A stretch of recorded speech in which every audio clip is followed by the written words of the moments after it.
Hello students, मेरा नाम है विश्वजीत चटर्जी और आप देख रहे हैं हमारा चैनल इंटेलिजिबल फिजिक्स, जिस पर मैं अपलोड करता हूं बीएससी, एमएससी और इंजीनियरिंग फील्ड से रिलेटेड वीडियोस।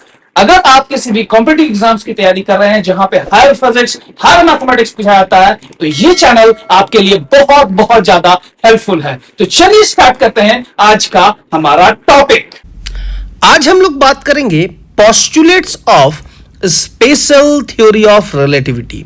ये बहुत इंपॉर्टेंट टॉपिक है और बहुत आसान भी है। इसको समझना आसान है, लेकिन इसको समझने से पहले हम लोगों को यह पता होना होगा कि हमारा इनर्शियल फ्रेम और नॉन इनर्शियल फ्रेम क्या होता है।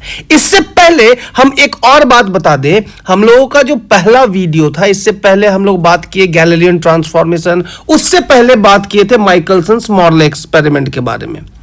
अब ये अगर जो हमारा माइकलसन्स मॉर्ले एक्सपेरिमेंट था ना, अगर हम माइकलसन्स मॉर्ले एक्सपेरिमेंट के बारे में बात करें तो वहां पे हम लोग ये प्रूव किए कि जो लाइट का स्पीड है वो हर एक डायरेक्शन में कांस्टेंट होता है और ईथर, ल्यूमिनिफेरस ईथर बोल के कोई भी पार्टिकल फ्रेम एग्जिस्ट नहीं करता है। यही बात तो हम लोग प्रूव किए ना, ये हम लोग को पता भी है, हम लोग देखे भी। तो ये चीज जब हमको पता है तो इसके बाद अगर हम बात करें कि हमारा इनर्शियल फ्रेम और नॉन इनर्शियल फ्रेम क्या है, वो भी हम लोगों ने गैलीलियन ट्रांसफॉर्मेशन का जो हमारा वीडियो है आप देख सकते हैं, आपको डिस्क्रिप्शन में उसका लिंक मिल जाएगा। वहां पे हम एक्सप्लेन भी किए हैं कि हमारा इनर्शियल फ्रेम क्या होता है और नॉन इनर्शियल फ्रेम क्या होता है। अगर हम एक बहुत आसान भाषा में बात करें ना कि इनर्शियल फ्रेम क्या होता है, तो सिंपली ये बोलेंगे दो फ्रेम है, दोनों के बीच में अगर रिलेटिव वेलोसिटी जो है वो कांस्टेंट रहेगा तो वो फ्रेम्स हमारा इनर्शियल फ्रेम होगा। कहने का मतलब अगर कोई एक फ्रेम है वो रेस्ट में है, उसके रेस्पेक्ट में दूसरा फ्रेम हमारा मोशन में है, ठीक है ना, लेकिन कांस्टेंट वेलोसिटी से, तो दोनों ही हमारा फ्रेम इनर्शियल फ्रेम है। क्लियर? कोई दिक्कत? अगर हम एग्जांपल के तौर पे बात करें तो जैसे कि मान लो कि एक लड़का यहां पे खड़ा है और वो एक बस को जाते हुए देख रहा है जो कि एक कांस्टेंट वेलोसिटी से जा रहा है, और बस पे बैठा जो लड़का है या फिर जो बोल सकते हैं रोबोट है, ठीक है ना, उसको वो देख रहा है, तो वो रोबोट अगर इस लड़के को देखेगा, ठीक है ना, और ये लड़का अगर रोबोट को देखेगा, दोनों के बीच में रिलेटिव वेलोसिटी भी है, ठीक है ना, तो दोनों का जो फ्रेम होगा ना वो हमारा इनर्शियल फ्रेम होगा। क्लियर है?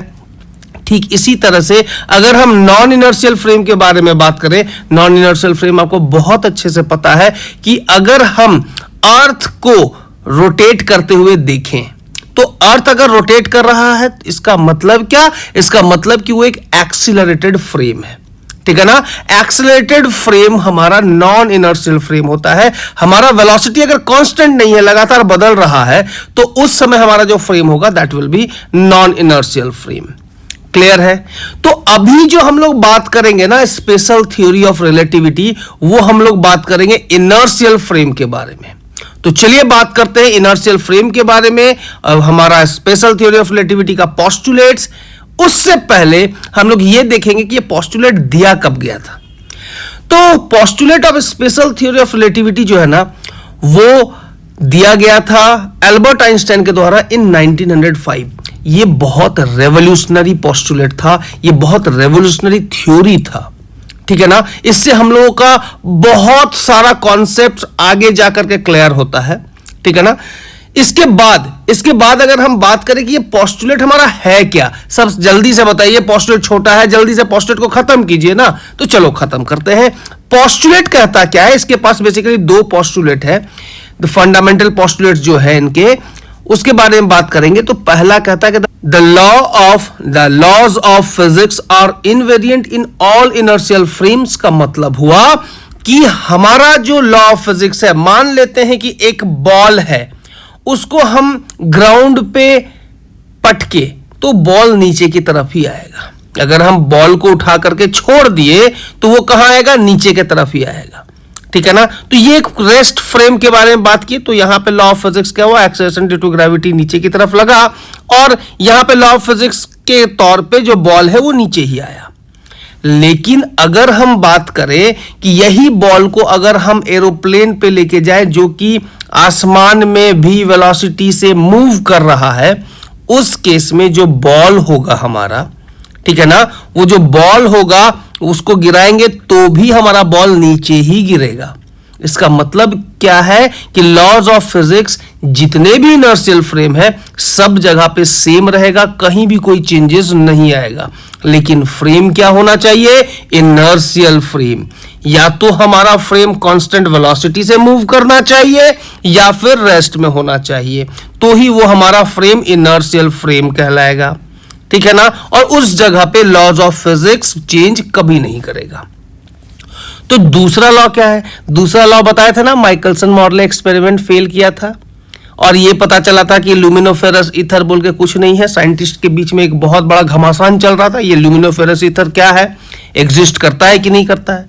तो माइकलसन मॉर्ले एक्सपेरिमेंट फेल हुआ, उसका जो नेगेटिव रिजल्ट था ये बता दिया कि हमारा ल्यूमिनिफेरस ईथर एग्जिस्ट नहीं करता है, और साथ ही साथ ये भी पता चला कि लाइट का स्पीड हमेशा कांस्टेंट रहता है।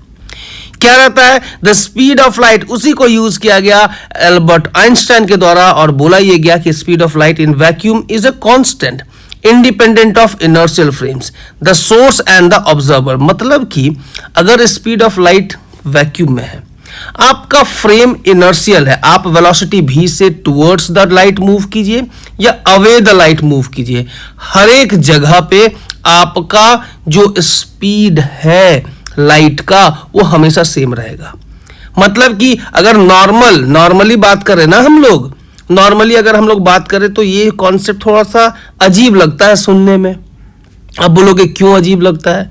मान लो कि तुम्हारे तरफ लाइट आ रहा है, तुम लाइट के तरफ जा रहे हो, ठीक है। मान लो कि तुम एक रॉकेट में बैठे हो, एक तरफ से लाइट तुम्हारे तरफ आ रहा है, ठीक है ना, एक तरफ से लाइट तुम्हारे तरफ आ रहा है और दूसरे तरफ से तुम लाइट की तरफ जा रहे हो।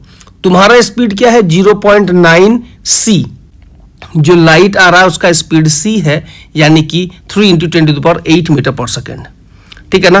तो अगर हम रिलेटिव वेलोसिटी के बारे में बात करेंगे, इधर था हमारा c और इधर था हमारा 0.8, अपोजिट डायरेक्शन में होने के कारण रिलेटिव वेलोसिटी 1.8 c होना चाहिए। लेकिन उस समय भी जो रॉकेट में आप बैठे हैं उस समय भी लाइट आपको c का ही स्पीड में दिखेगा, ठीक है। अगर इसका अपोजिट करते हैं, मान लेते हैं कि लाइट, हमारे पास एक टॉर्च है, ठीक है, उस टॉर्च को हम जलाए और साथ ही साथ उसी डायरेक्शन में हम रॉकेट के स्पीड से चलना स्टार्ट किए, रॉकेट से जो है ना 0.9 c के स्पीड से चलना स्टार्ट किए, तो c इस डायरेक्शन में जा रहे हैं, दिख रहा है आपको, और उसी डायरेक्शन में हमारा रॉकेट भी जा रहा है, ठीक है ना। और रॉकेट भी उसी डायरेक्शन में जा रहा है तो रिलेटिव वेलोसिटी निकालेंगे। स्पीड ऑफ रॉकेट क्या है? 0.9 c। स्पीड ऑफ रॉकेट क्या है? 0.9 c।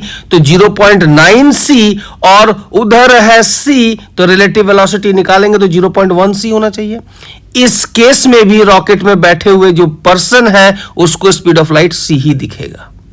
ये बात है, ये थोड़ा सा अलग थ्योरी है, यही पोस्टुलेट है रिलेटिविटी का। तो the speed of light in vacuum is constant independent of on inertial frame. Inertial frame कैसा भी हो, हर एक जगह पे स्पीड ऑफ लाइट कांस्टेंट रहेगा। सोर्स और ऑब्जर्वर से तो इंडिपेंडेंट होता ही है। इसका मतलब है, अलग शब्दों में कहें तो velocity of light is an invariant. तो आज के लिए इतना ही रखते हैं, मिलते हैं अगले वीडियो में। धन्यवाद। जय हिंद, जय भारत।